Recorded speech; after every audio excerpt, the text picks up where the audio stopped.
चलो, operating cycle clear, important concept था छोटा सा।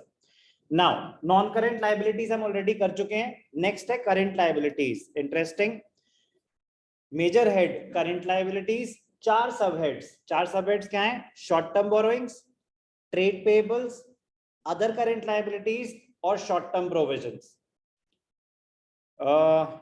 लाइबिलिटी साइड पूरी ही बहुत इंपॉर्टेंट है, उसमें बहुत सारे नई टर्म्स आई और अभी थोड़ी और आएंगे। मेजर हेड करंट लाइबिलिटीज, सब head number 1 short term borrowings, सब हेड नंबर 2 ट्रेड पेबल्स, सब हेड 3 अदर करंट लाइबिलिटीज, सब हेड 4 शॉर्ट टर्म प्रोविजंस। एक एक करके बात करेंगे। शॉर्ट टर्म बोरोइंग्स, या तो आपने पैसे बोरो ही शॉर्ट टर्म के लिए करे थे, वो तो आएगा ही आएगा। और एक और बहुत इंपॉर्टेंट चीज जो last time I was doubtful but not any more, current maturities of long term debts also comes under short term borrowing. Last time मैंने आपको कहा था ना कि I would like to verified, मतलब मैंने कहीं 5 साल का लोन बोरो किया था, 4 साल हो चुके हैं, अब 1 साल ही बचा है, it will be shown under short term borrowings as current maturities of long term debt. ये चेंज आया है, क्या चेंज आया? क्यों सर चेंज कैसे आया? ठीक तो है, बिल्कुल ठीक है। पहले करंट लाइबिलिटीज में अदर करंट लाइबिलिटीज में आता था। किस में आता था? करंट लाइबिलिटीज में, अदर करंट लाइबिलिटीज में, क्योंकि वो कहते थे कि शॉर्ट टर्म बोरोइंग में आएगी ही वो लाइबिलिटी जो आपने बोरो ही शॉर्ट टर्म के लिए करी। मैंने बोरो करी 5 साल के लिए, अब चाहे 1 साल बचा है, वो शॉर्ट टर्म बोरोइंग कैसे हो गई? बाय डेफिनेशन तो एक वायलेशन है ना, बट जो भी है।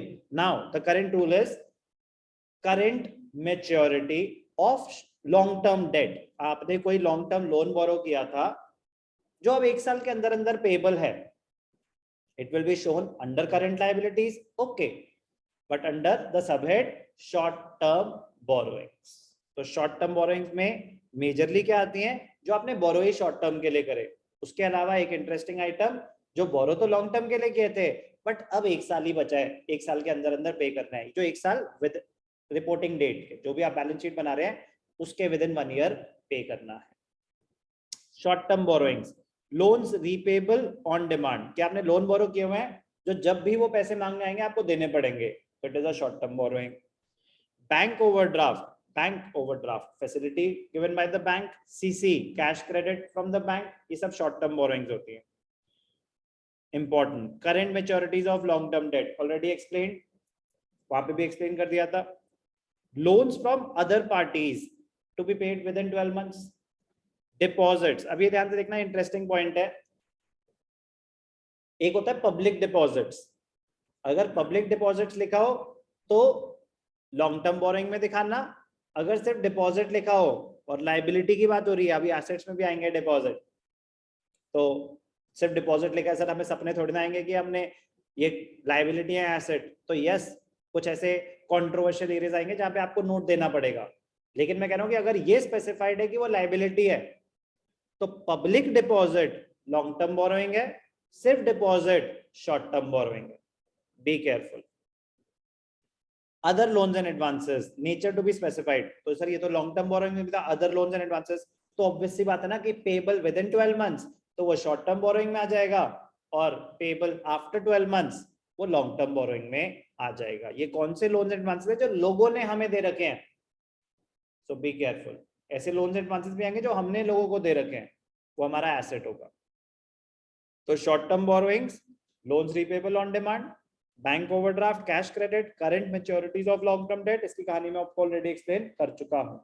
आपने लोन लिया था लॉन्ग टर्म के लिए बट टाइम खत्म हो गया है, अब 1 साल के अंदर अंदर देना है, तो वो हो गया current maturity of long term debt, आपके लिए current liability to be shown under short term borrowings. Difference between current maturities of long term debt and short term borrowings, तो है ना पॉइंट ऑफ डिस्टिंक्शन, इसीलिए इस पे इतनी बातें हैं। कह रहे पहले शॉर्ट टर्म बोरोइंग में सिर्फ और सिर्फ आता था जो बोरो ही शॉर्ट टर्म के लिए करे, बट अब current maturities of long term date, आपने बोरो तो लॉन्ग टर्म के लिए किए थे, वो भी अब टाइम कम बचा है इसलिए यहाँ पे आ जाएगी।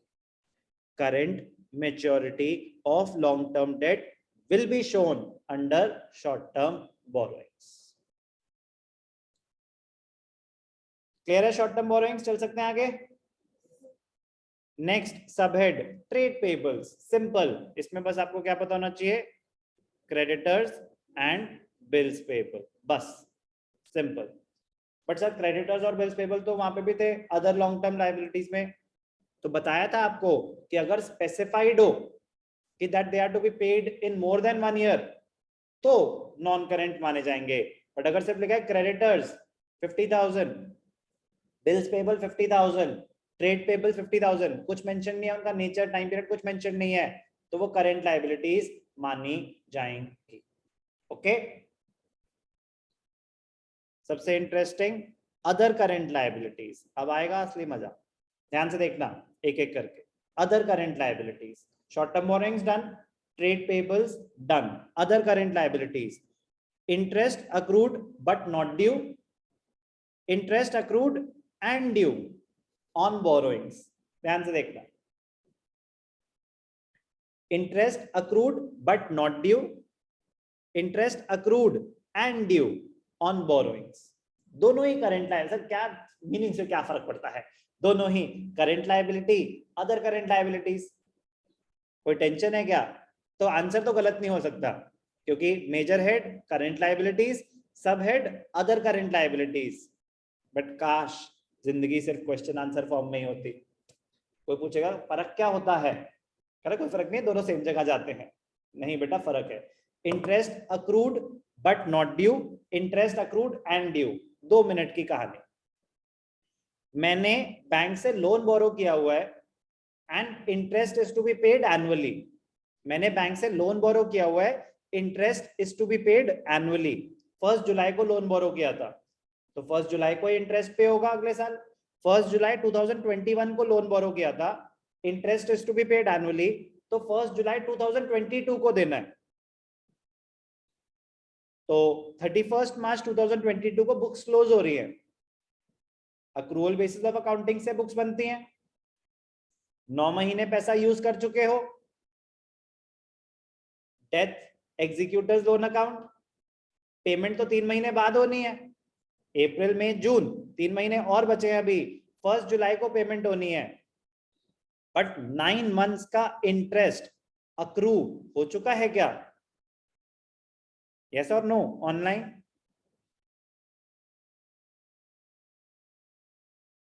नाइन मंथ्स का इंटरेस्ट फ्रॉम 1 जुलाई 2021 टू 31 मार्च 2022, क्या 9 मंथ्स का इंटरेस्ट अक्रू हो चुका है क्या? ईशान्या हो ना? कहीं आपको भी तो रिपोर्ट। इंटरेस्ट अक्रू हो चुका है, बट क्या वो ड्यू है? तो उसको बोलते हैं interest accrued but not yet due. Due date नहीं आई, बट भाई साहब 9 महीने हो चुके हैं, अक्रूवल बेसिस के हिसाब से उसकी प्रोविजनिंग करनी पड़ेगी, उसको लायबिलिटीज में दिखाना पड़ेगा। दिखाते थे वहां पे भी लोन अकाउंट में, उतने से लायबिलिटी बढ़ जाती थी, बट क्या पैसे दे रहे हैं? नहीं। लेकिन अगर आपने लोन बोरो किया होता 1 या 31 मार्च को, अब अगले साल के 31 मार्च पे आ गए हम, तो इंटरेस्ट अक्रू हो चुका है और ड्यू भी हो चुका है। यस और नो? तो interest accrued but not due मतलब पूरा साल नहीं हुआ, कुछ पीरियड का इंटरेस्ट अक्रू हो चुका है, ड्यू डेट नहीं आई है, तो interest accrued but not due. Interest accrue भी हो चुका है और ड्यू डेट भी आ चुकी है और आपने अभी दिया नहीं है, तो इंटरेस्ट अक्रूड एंड ड्यू।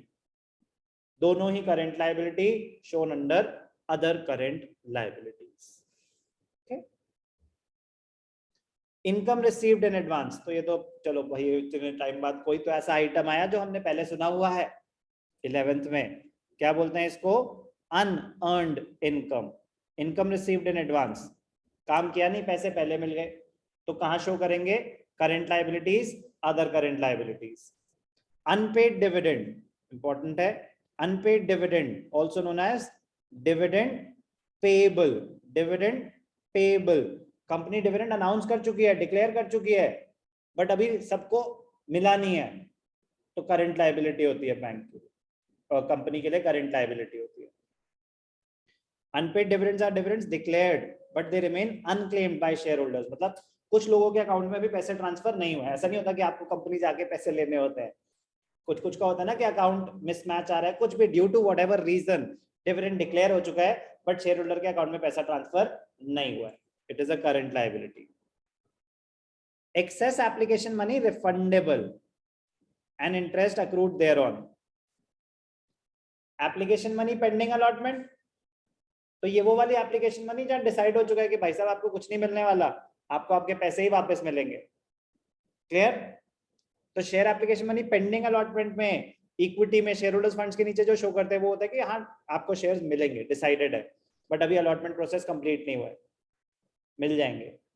लेकिन अगर डिसाइडेड है कि आपको कोई शेयर नहीं मिलने वाले तो करंट लायबिलिटीज में शो करते हैं अदर करंट लायबिलिटीज.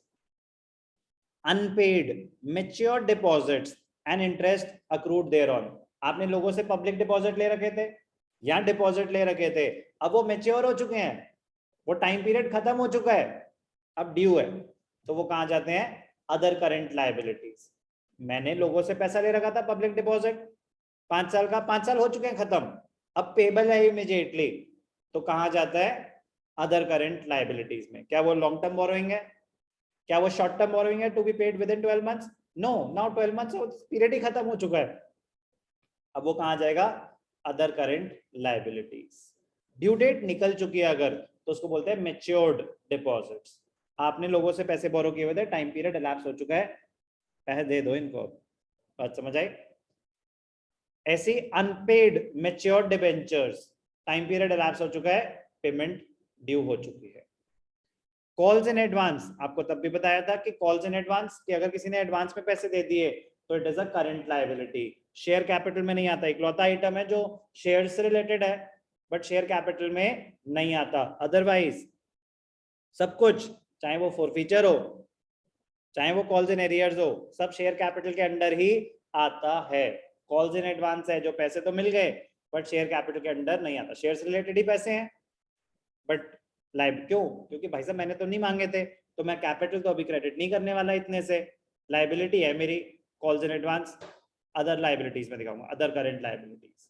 ओके, क्या ये पैसे मुझे वापस करने हैं? नहीं, they will be adjusted against share capital, but जब टाइम आएगा तब. अदर पेबल कुछ भी हो सकता है आपका, रेंट आउटस्टैंडिंग, सैलरीज आउटस्टैंडिंग, कोई भी आउटस्टैंडिंग, कुछ भी, और कोई पेबल है, टैक्स पेबल है, कुछ भी, वो सब अदर पेबल्स हो गए. ESI पेबल, PF पेबल, कुछ भी. तो अदर करंट लायबिलिटीज में काफी आइटम्स हैं, ये सारे आपको याद होने चाहिए. मीनिंग होगा तो एडवांटेज पे रहेंगे डेफिनेटली. मीनिंग पता ही होना चाहिए, कोई इतनी कोई कॉम्प्लिकेटेड टर्म्स है नहीं, इससे और कॉम्प्लिकेटेड चीजें आप ऑलरेडी करे बैठे हो. करंट लायबिलिटीज, सबसे पहले था शॉर्ट टर्म बोरोइंग्स, फिर ट्रेड पेबल्स, फिर अदर करंट लायबिलिटीज और लास्ट में है short term provisions. Short term provision, ये प्रोविजंस क्या होते हैं? प्रोविजन और लायबिलिटी में क्या फर्क होता है? लायबिलिटी पैसे देने हैं, एग्जैक्ट अमाउंट पता है तो उसको बोलते हैं लायबिलिटी. पैसे देने हैं बट एग्जैक्ट अमाउंट नहीं पता तो उसके लिए हम क्रिएट करते हैं provision. Provisions are the amounts set aside to meet a known liability but the amount of which cannot be ascertained with accuracy. मैं मार्च के महीने में बिजली यूज कर चुका हूं, बिल आना है मेरा, अभी आया नहीं है, आएगा ना, ऐसा तो नहीं होता कि नहीं आए, तो आप एक प्रोविजन क्रिएट कर सकते हैं. कुछ ना कुछ बैड डेट्स होते ही होते हैं, एग्जैक्टली नहीं पता तो प्रोविजन क्रिएट कर लेते हैं. ऐसे ही कुछ भी आउटस्टैंडिंग एक्सपेंस का, किसी भी चीज का प्रोविजन क्रिएट किया जा सकता है. तो कुछ examples: provision for employee benefits, provision for any expense, provision for tax, other provisions. तो कुछ भी शॉर्ट टर्म में आपकी कोई लायबिलिटी अराइज हो सकती है, आपको पता है होगी, एग्जैक्टली कितनी होगी पता नहीं, तो उसके लिए हम क्या क्रिएट करते हैं? Short term provision.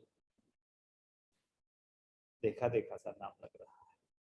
तो इसी के साथ हमारी करंट लायबिलिटीज खत्म हुई.